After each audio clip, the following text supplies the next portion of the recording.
ang pera ng taong bayan. Sana wala nang mahirap. Kung hindi lang nila ninanakaw, sana walang namatay nung nakaraang baha. Kung hindi lang nila ninakaw, sana wala talagang nasirang bahay. Walang hindi nagtatrabaho. Niloloko tayo. Kung hindi sila nagnakaw, sana yung mga may sakit na nabibilang na ang buhay may laban pa. Pero patuloy tayong niloloko. Ang sabi ni Bongbong Marcos, ang sabi niya, kung hindi daw siya presidente, sasali siya sa rally. Pero kaya may rally dahil siya ang presidente. Ginagago nila ang Pilipino. Ano ang tawag sa atin? Hindi tayo mga gago. Hindi tayo uto-uto. Kung ginagago nila tayo at nagpapagago ang ilan sa atin, ano ang tawag sa kanila? Mga gago. Isipin ninyo yung mga pumupuri kay BBM, mga hangal. Yes! Diba? Tama! Minsan naging tanga tayo. Bakit? Binoto natin siya. Pero hindi tayo naging bobo. Nananatili tayo sumusuporta sa kanya. At lalong hindi tayo hangal na pinupuri natin ang bangag na yon. Isipin ninyo, hanggang ngayon, hindi man lang niya tinitinay na adik siya. Yes, tama. Meron ba kayong narinig na tinanggi niya na hindi siya adik? Ni ang anak niya, ni ang pamilya niya, sinasabi pa nila na hindi siya adik? Sabihin nga ninyo kung meron kayong isang salita na narinig sa kanya. At ito pa, meron ba kayong paniniwalaan kay BBM? Wala! Sa dami na sinabi niya, ang sabi ng lolo ko, ang sinungaling ay kapatid ng magnanakaw. Yes, At tama! ang magnanakaw ay likas na sinungaling. Mabuhay na ating ayaw sa korupsyon. Mabuhay na ating ayaw kay Marcos.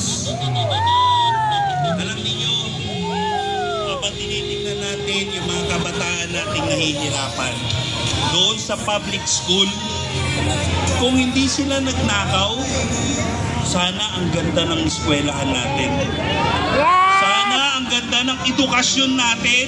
Yes! Kung hindi sila nagnakaw, sana may trabaho lahat ng tao. Yes! Bakit Tama! ba sila nagnakaw? Sinong may kasalanan? Alam ninyo? Kilala ninyo? Tandaan ninyo? Anong unang-unang executive order ni Marcos? I-abolish ang PICC, ang tagapagbantay ng mga magnanakaw. Bakit? Dahil magnanakaw sila. Dahil plano nilang nakawan ng mga Pilipino. Bakit? Dahil mga masasamang tao sila. Tandaan ninyo, ang kumain ng nakaw, ano ang nananalaytay sa kanila? Sa isipan at puso nila, magnanakaw sila. Bakit? Dahil pinalaki sila sa nakaw. Diba? Sa lahat na nagsasabi, bilib na bilib kay Marcos. Isa lang masasabi ko sa inyo, mga hangal kayo. Sana magising na lahat ng Pilipino. Magising na tayo. Iisa ang ating watawat. Yes! Pero may tanong ako sa inyo.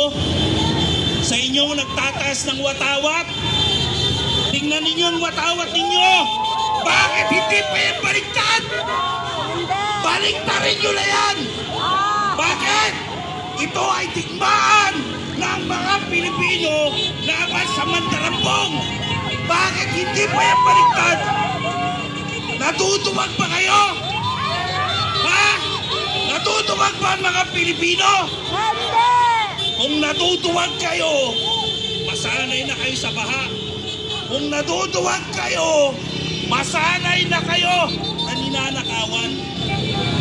Hamon ko sa lahat ng mga uniform law enforcement personnel dyan, sa mga sundalo at pulis natin, kung hindi kayo kurap, tumindig kayo. Tandaan ninyo, mga kababayan naming sundalo at pulis, panawagan ng mga Pilipino sa inyo. Kung hindi kayo kurap, tumindig kayo! Ninanakawan ng Pilipinas! Ipagtanggol naman ninyo! Wala kayong mga silbi! Naging sundalo pa naman kayo at pulis! Bakit kinakampihan ninyo ang mga gumagawa ng masama? Bakit kakampi kayo ng mga kriminal? Mga kababayan kong pulis at sundalo, ninakawan din ang kinabukasan ng anak ninyo.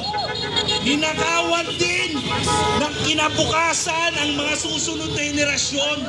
Kasama kayo sa ninanakawan. Pero bakit kayo pumapayag? Bakit? Nakinabang ba kayo? Kung hindi kayo nakinabang, ipagtanggol ninyo ang kasarinlan ng Pilipinas. Ang lagi ninyo sinasabi, ang mamatay ng dahil sa'yo. Pero hindi ang kumain ng nakaw. Tandaan ninyo, ang mga bandilang hawak nyo, baliktarin nyo na yan. Diba? Labanan natin ang mapang-abusong mga mandarambong. Mga kababayan, ito ay hamon sa inyo. Hindi tayo matapang, pero hindi tayo duwag. Baka mas matapang pa tayo sa mga sundalo at pulis.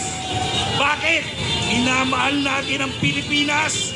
Pinagtatanggol natin ang Pilipinas. Baliktarin ninyo ang inyong watawat.